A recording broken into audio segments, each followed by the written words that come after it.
Hello, and welcome back to Ave Imperator Productions. Today, we're going to be taking a look at the Byzantine strategy through a couple different lenses this time. We're going to be looking at coalitions, violence, and most importantly for this topic, deception, which was the primary use of the ancient strategies to increase the realm of the Byzantines.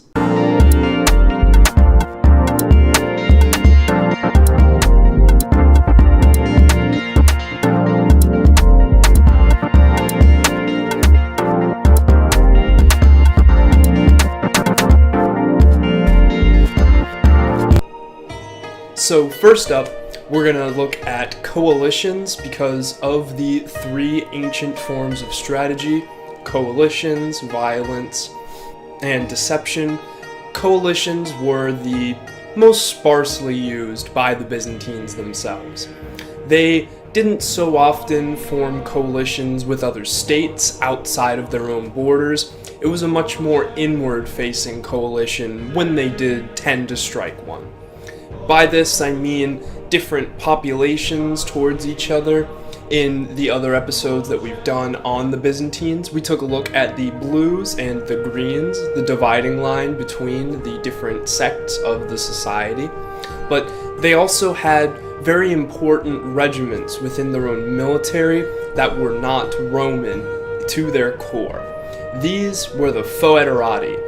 The foederati were essentially foreign mercenaries, and it's actually very interesting because just about any time a very strong, very passionate group of warriors, of foreign combatants, anything like that, made their way down toward the Byzantine Empire, they eventually ended up being a part of the Byzantine Empire.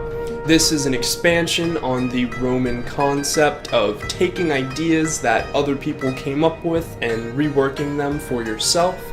This took it a step further, however. If the successful idea was this particular kind of warrior, and the Byzantines had no way of reproducing that themselves, they would often simply use their wealth to make those specific groups of people a part of their own military. One of the most stunning and obvious uses of this strategy were the Huns. Now, we know mostly about the Huns. They were a group from the east. They came riding into Europe, destroying everything in their wake. But the Byzantines actually convinced the Huns, especially after Attila died and they sort of settled down, to come and fight for the Byzantine cause. They were never a huge part of the military, but they were what you might call a psychological warfare tactic. There's going to be a lot of psychology in the Byzantine military strategy. We're going to take a little bit more look at that when we talk about deception in a couple minutes. But this is important in relation to coalitions. When other nations and groups of people saw the ferocious Huns with their asymmetrical composite bows and their lances riding straight for them, making camp near their city, just genuinely looking obtuse in their general direction, it caused a lot of fear because the Huns were known to be quite ferocious and to be extremely deadly. And after a while, the Byzantines that had worked closely with these regiments of Huns would come to emulate and even to perfect their strategy and their ways of fighting, which would come in the cataphractoi and the tagmata. Now, violence is a very interesting part. It is one of these ancient forms of strategy that we've been looking at in all of these different cultural contexts, but violence was always an absolute last resort on the battlefield.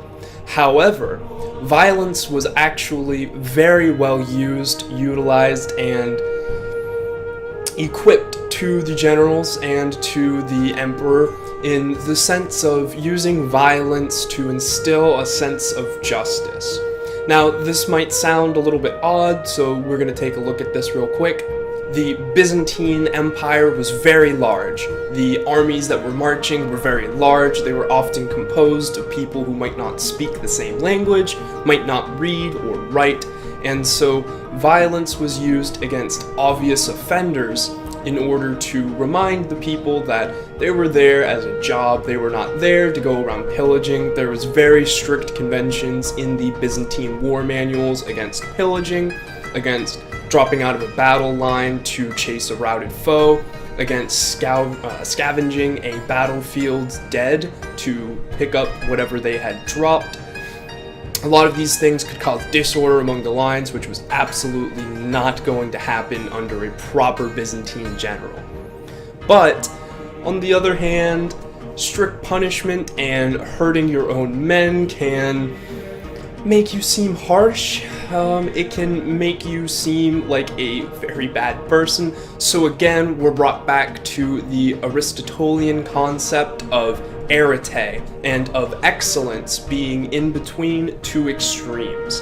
In this sense, the excellence you were striving for was justice, and the two extremes would have been loathing and fearfulness. Now by this I mean, if you punished everyone, if you were an absolutely no fun allowed kind of guy, you were constantly stringing your own men up while you were marching, they would hate you. They would not try to avoid these crimes simply because they knew they were wrong and they wanted to act justly. They would try to avoid these crimes because they hated you and because they were trying to, more often than not, do things behind your back rather than in front of you. And fear, on the other side, would be that you would be afraid to punish properly because these are your men, and this would lead to more and more indiscretions on their part. Both were poor. The Strategicon by Maurice gives the concept of the excellence of justice between these two means a little bit of an easier twist for you. It said when you are investigating a crime or some sort of act of impropriety, you needed to act quickly, you needed to bring all parties, you needed to have an open investigation, to treat all parties with respect, but most importantly to act swiftly. And then, once you got to punishment, you needed to be more prudent and to slow things down a bit and to make sure that the punishment was meted out properly. It's very interesting that a lot of this is included because this was how you maintained order in your military during times of peace. And a lot of the direct relations to inflicting violence were in reference to keeping your old soldiers in line and to uplifting a sense of justice. And just real quick, I want to take a look at the role of the soldier and the culture of the Romans at this time. A lot of other cultures around the world during this period were warrior societies. If you were a man and you were alive and you were capable of farming and moving and doing that sort of thing, you were a warrior. These sorts of acts were upheld by the society, by the government structure, and it was often required that you know how to fight and all these sorts of things. The Eastern Roman society was quite different in that they were not a warrior society. That might sound kind of strange. Rome wasn't a warrior society, but we know of the Tagmata, of the Bandon, of the Legionary, of all these men, all these big, strong, fighting, going and killing kinds of soldiers. But the fact is, these were specialists. They were separate from the civilians, from the general citizenry, and it was their job to go and to enact the policy of the state when war was decided upon. The soldiers were just as integral to the Byzantine society as the craftsman, the guildsman, the artisan, the priest, the administrator, and the farmer. Each group in this society was just as necessary as the next, and because of this, this was not a warrior culture or warrior society, and indeed, the specialization of being a soldier was not necessarily even the greatest honor or the most right thing to do. It was simply usually just one choice among many in the diverse and often tumultuous landscape of professions in ancient Byzantium. The Byzantines took a very different look at war itself. For them, war was not this glorious thing where you strode into battle and you were constantly trying to kill and attain glory. War was a hunt. It said in the Strategicon, you do not rush up to a boar, you do not attempt to overpower a stag. When you're hunting, you plan, you stalk, you trap, and you overcome through intelligence, through strategy. Just like a hunter going after a boar or a stag, the Byzantine military was on the hunt, and they would overcome through fierce and shrewd tactics and strategy their opponent. So now we're going to take a look at deception. Of the three basic components of strategy, deception was the most used by the Byzantines and the most used by those after them, based off of the influences of this empire. We're going to take a look at several examples. This is going to be a bit more in-depth than the previous two, and I'm going to relate how they're still in use today. This is mainly because the first weapon that the Byzantine military would employ was psychological warfare. It may sound a little strange since we have really only been doing it here in the West for the past couple hundred years. By West I mean West-West, not simply West in general. But it's very important to understand that a lot of these concepts that we still use even today came from the illustrious Byzantine Empire. So, let's get right into it. There were several very important factors that led to the utility of deception being prime on the battlefield for the Eastern Romans. Mainly it was the fact that they had a smaller soldier class. They had a lot of other positions and jobs and things like that that needed to be filled that couldn't just be drafted straight into the military. And they had plagues, they had multiple opponents, they had all kinds of things that were constantly draining their manpower. As previously stated, a deserted foe was much better than a killed one, because a deserted foe did not need to be fought and to be overcome. If you could remove men from your opponent's army, from their side, then you fought a much smaller force, which required less energy, less power to overcome. Simply, the act of killing was not seen as noble or glorious or anything like that. The act of overcoming through sheer intellect and shrewd tactical policy was the primary motivator and the primary rewarded factor in these ancient generals. There was a Byzantine maxim that of the lucky and the unrelenting general, the lucky general was the favorite of the empire. This was because they would usually use stratagems and tricks rather than massacring the enemy and usually their own men as well. So, what kind of deception and what kind of psychological techniques did they use? This is all very interesting, and I'm going to take a look at some specific examples to show you how a Byzantine general might overcome his foe and completely thin their numbers without ever even lifting his sword. Now, one of these very interesting tactics was actually recorded in the Strategicon and was frequently used during sieges. That is, on the first day, with the first several volleys of arrows into the city, they would actually blunt the tips of the arrows to make them less lethal and attach messages to them that said, all civilians that do not want to die, that do not want to fight, that do not want to be disturbed, leave. We won't do anything. They would leave an opening near the gates, and even after they had come in and they had started attacking the city, this message would stand. If you wanted to leave, if you didn't want to be engulfed in the conflagration that was about to set in, you could exit the gates. The soldiers were not allowed to touch you, they were not allowed to harm you, you could take whatever you wanted with you, and when the siege was over, you were allowed to come back and continue your life in the city. This is very interesting and is actually something that we still use today. in Afghanistan and in Iraq before bombing and before the invasion started on the American side. Regardless of what you think of those wars, that's not the point of this video. This is just relating how we still use these strategies. The US Air Force and some of the Navy combat flyers as well would drop pamphlets that said, "We're coming, we're fighting these people, we don't want to harm you.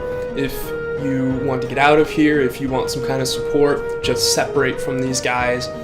We would drop MREs, meals ready to eat, to these civilians and things like that to try to coax the population to separating from the soldiers.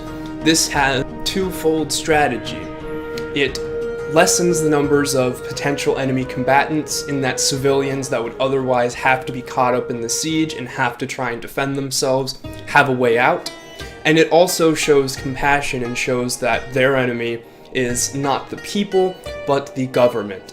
Often, a lot of these civilians would be under really dreary conditions and wouldn't actually have all that much faith and love for their own governments. And so a message saying, "Hey, we're just here to kill that guy that's taxing you at 85% and keeps coming in and taking all of your children and taking all of your livestock. We just want you to stand down while we get rid of this bad guy," is a very strong indicator to a lot of the lower classes who basically felt oppressed themselves. Another very interesting deceptive technique was the use of deserters. Now, in the Byzantine military, as in all militaries around the world at this time, slaves and foreigners were often a part of the military itself, and you couldn't keep an eye on every single person. It was pretty frequent for deserters from both sides to cross over to the other camp, whether abandoning a patrol, running in the middle of the night, something like that. And they would appeal to what used to be their enemy, saying that they would give them information of what was going on, what their enemy was planning, and that sort of thing. The Byzantines had a very interesting take on this and could diffuse the situation quickly. The Strategicon also tells us this: if a deserter leaves your camp and tells your plans to your opponents, all you have to do is send a message with the intent of being intercepted, although make it look like it wasn't supposed to be, to that deserter, reminding them the appointed time for them to tell the plans, what they were supposed to say, and what they wanted the enemy to do. This made the deserter, who could have been 100% into the idea of desertion and helping their new allies, look like an agent or a plant. This was twofold: getting rid of a deserter from your camp who probably wouldn't have fought very well and who obviously was no longer on your side, and two, making the enemy doubt what was going to happen and whether they were now going to prepare against what this deserter who might be an agent told them, or to try and counter the opposite. This would sow discontent and questioning into the enemy camp, and might give you the upper hand to set up your lines and to attack while they're still trying to decide what is real and what isn't. One other quick one: when invading an enemy, especially a large and wealthy one, you needed to pick specific, very large, very elite, very rich households and do not attack them. Attack everything else, burn, destroy everything else, but leave a couple of these elite patrician senator kind of people alive. This had the twofold advantage of, one, attacking your enemy, obviously, and two, making them consider whether the elite and the wealthy in their own nation were conspiring against them. This would split the opponent against two enemies now instead of one real and one imagined. These kinds of deceptive techniques were extraordinary in their deployment at this point in time, and in their ability to split the enemy force and to make the Byzantine army march victoriously regardless of their opponent. So real quick, to wrap up, I want to discuss two concepts: initiative and the defensive offensive. These are also both ideas that are still in use today. The initiative's a bit older, but it's still a very important concept. Initiative is the ability to take charge before others and to set the course for all future action. If you take the initiative, then the opponent is required to react, which means that his own plans cannot come to fruition. He simply has to act because you're acting. This gives you the upper hand and allows you to maneuver and to enact your plans while denying your opponent to do the same.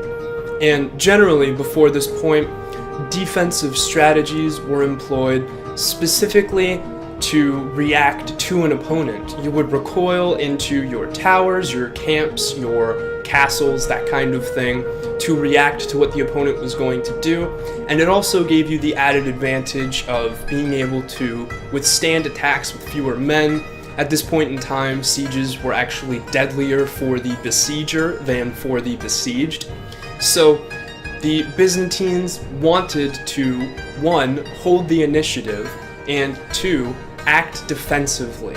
This was birthed from the campaigns of Justinian and Narses and became what is known as the defensive-offensive strategy. Now that sounds kind of like a contradiction, right? How can it be defensive and offensive? Well, basically what you do is you hold the initiative while holding a defensive pose. So you attack straight into your opponent, you go in, you flash strike and take a very important site, and then while they're coming to respond to your act of aggression, you hold a defensive pose somewhere where they cannot ignore it. Then once that battle is overcome, you go out again. You never directly attack your opponent, instead you take over important hubs, important locations, rivers, strategic positions, and force them to attack you. This way, you get not only the initiative, which allows your plans to come to fruition and the opponent to scrap theirs, but you also get the bonus of a defensive strategy. Now, offense and defense switch back and forth throughout history as which one is more capable than the other. Another very important time when defense was more viable than the offense was the 19th and early 20th centuries. General Sherman, when he was given command to go and make Georgia howl, used this very same defensive-offensive strategy to hold the initiative over the South while simultaneously using the defensive capabilities of the time to devastate his foes. In World War I, both sides actually did the same thing. You would try to flash in, build a trench, and then rely on the defense, but you needed that initiative to begin with so that your opponent couldn't be forcing you into the same thing. World War II was a little bit different, but near the end of the war, the Allies actually had a very stable defensive-offensive strategy as well to counter the blitzkrieg style of the Axis. So, thank you very much for watching. I hope that you enjoyed. I guess we're back to a little bit longer of a format. I couldn't quite make this one into 2 parts, but that's fine. We have one more part left in this episode. We're going to be applying the concepts of strategy in the Eastern Roman Empire that we've talked about to a time and then to a very specific person. It's going to be a lot of fun. It's the next part coming out. So, I hope that you enjoyed. If you did, make sure to leave a like. If there's any questions, if you want any clarification or anything, feel free to leave a comment. I respond to just about all of them. If you want to see more videos like this, make sure to subscribe. But until next time, remember, Ave Imperator.